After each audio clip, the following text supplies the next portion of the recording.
കഴിഞ്ഞ വർഷത്തെ പിണറായി വിജയന്റെ ദുർഭരണം മറക്കില്ല കേരളം. പാലക്കാട്ടെ കഞ്ചിക്കോട് മദ്യനിർമ്മാണ യൂണിറ്റിന് അനുമതി നൽകിയ പിണറായി മന്ത്രിസഭയുടെ തീരുമാനം വലിയ വിവാദമാവുകയാണ്. ഇതിന്റെ പിന്നിൽ വൻ അഴിമതി ഉണ്ട് എന്ന് ഞാൻ ആരോപിക്കുകയാണ്. നിലമ്പാനിയുടെ മൊത്തം സ്ഥാപനങ്ങൾ വലിയ ക്രൈസിസിൽ നിൽക്കുമ്പോഴാണ് ആളൊരു ധനകാര്യ സ്ഥാപനത്തിൽ കൊണ്ടുപോയി പണം നിക്ഷേപിക്കുന്നത്. ഗുരുതരമായ ഒരു അഴിമതിയാണ് ഭരണത്തിന്റെ മറവിൽ നടന്നത്. വയനാട്ടിൽ താമസിക്കാൻ പറ്റാത്തൊരു അവസ്ഥയിലേക്ക് വന്നിരിക്കുകയാണ്. ഒരു വശത്തെ കരടി, വേറെ വശത്തെ കടുവ, വേറെ വശത്തെ പുലി, പിന്നെ ആന. കിഫ്ബി റോഡുകൾക്ക് ടോൾ പിരിക്കാനുള്ള നീക്കമാണ് വിവാദത്തിന് തിരികൊളുത്തിയിരിക്കുന്നത്. 5ാം ക്ലാസ്സിൽ പഠിക്കുന്ന 6ാം ക്ലാസ്സിൽ പഠിക്കുന്ന കുട്ടിക്ക് കയ്യെത്തും ദൂരത്താണ് ഈ കാളകൂട മരുന്നുകൾ എന്ന് പകൽ പോലെ വ്യക്തമായിട്ടും ആ വിഷ്യസ് സർക്കിളിൽ മരണത്തിന്റെ വ്യാപാരികളെ പൂട്ടാൻ ഭരണകൂടം സ്വീകരിച്ച നടപടി എന്താണ്? വർഷം 3 മുന്നെയാണ് ഒരുമിച്ച് പോരാടാം എന്ന് നാടിന്റെ മുഖ്യമന്ത്രി പറഞ്ഞിട്ട് എന്തെങ്കിലുമായോ പോരാട്ടം? സെക്രട്ടേറിയറ്റ് പടിക്കൽ ആശമാർ സമരമിരിക്കുകയാണ്. അവർ നിരവധി ആവശ്യങ്ങൾ മുന്നോട്ട് വെക്കുന്നുണ്ട്. തുടക്കം തൊട്ട് തന്നെ ഇവരുടെ ഈ സമരത്തെ അവഗണിക്കുന്ന ഒരു നിലപാടാണ് സർക്കാരിന്റെ ഭാഗത്തു നിന്നൊക്കെ വരുന്നത്. അധികാരത്തിന്റെ ദാസ്യത്തിനെതിരായ ഈ സഹോദരിമാർ ചെയ്ത സമരത്തെ കണ്ടില്ല എന്ന് നടിച്ചു നിങ്ങളെ കളിയാക്കിയവർക്കുള്ള തക്കതായ തിരിച്ചടിയാണ് ഇനി വരാനിരിക്കുന്ന ദിവസങ്ങളിൽ ഉണ്ടാകാൻ പോകുന്നത്. കൂടെ ഉണ്ടാകും ഞങ്ങളെല്ലാം കൂടെ.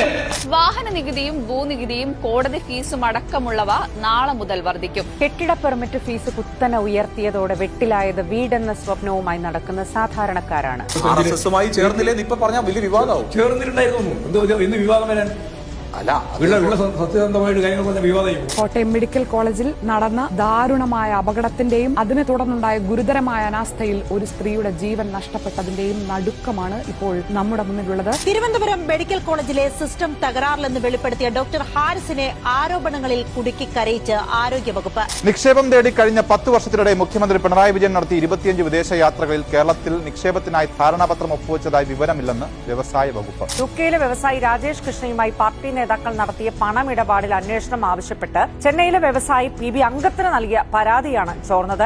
വരുന്നില്ലെങ്കിൽ ഇന്ത്യയിലില്ല, എവിടെയില്ല, കേരളത്തിലേക്കില്ല, ബംഗാളിലും ഇല്ല, ഡൽഹിയിലും ഇല്ല, വരുന്നുണ്ടെങ്കിൽ കേരളത്തിലേക്കുണ്ട്. യൂത്ത് കോൺഗ്രസ് ചൊവ്വന്നൂർ മണ്ഡലം പ്രസിഡന്റ് സുജിത്തിനെ അകാരണമായി പോലീസ് സ്റ്റേഷനിൽ വെച്ച് മർദ്ദിച്ചെന്ന് പരാതി. തൃശൂരിലെ CPM നേതാക്കൾക്കെതിരെ ഗുരുതരമായ സാമ്പത്തിക ആരോപണം ഉയർത്തുന്ന ഡിവൈഎഫ്ഐ ജില്ലാ സെക്രട്ടറി ശരത് പ്രസാദിന്റെ ശബ്ദ സന്ദേശം ഇന്ന് പുറത്തുവന്നു.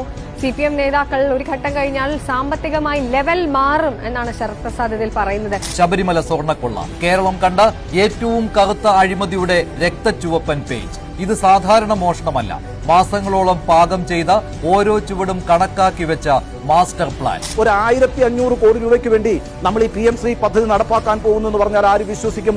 അത് യഥാർത്ഥത്തിൽ ഒരുതരം അന്തർധാരയല്ലേ ഇപ്പോൾ സംഭവിച്ചുകൊണ്ടിരിക്കുന്ന CPM BJP അന്തർധാരയുടെ ഏറ്റവും ഒടുവിലത്തെ എപ്പിസോഡാണ് ഈ PM ശ്രീ പദ്ധതി. ഇവിടെ ഭയങ്കര അഴിമതിയുടെ തിരുവനന്തപുരം മെഡിക്കൽ കോളേജ് മൊത്തത്തില് ഇടിപ്പുകെട്ടുകളുടെ അല്ലെങ്കിൽ ശാപങ്ങളുടെ പർദീസയെ മാറിക്കൊണ്ടിരിക്കുക. ഓരോ ജീവന്റെ ശാപം നിറഞ്ഞിരിക്കുന്ന ഒരു ഭൂമി, ഒരു നരക ഭൂമി തന്നെ വേണം ഈ തിരുവനന്തപുരം മെഡിക്കൽ കോളേജിനെ കുറിച്ച് പറയുന്നത്. പോലീസ് സ്റ്റേഷനകത്ത് 2 കൈക്കുഞ്ഞുങ്ങളുമായി വന്ന ഒരു ഗർഭിണിയെ കരണത്തടിക്കുക, നെഞ്ചിൽ പിടിച്ച് തള്ളുക, എന്നിട്ട് 1.5 വർഷം ആ ദൃശ്യങ്ങൾ പൂട്ടിവെക്കുക, കള്ളക്കഥകൾ പ്രചരിപ്പിക്കുക.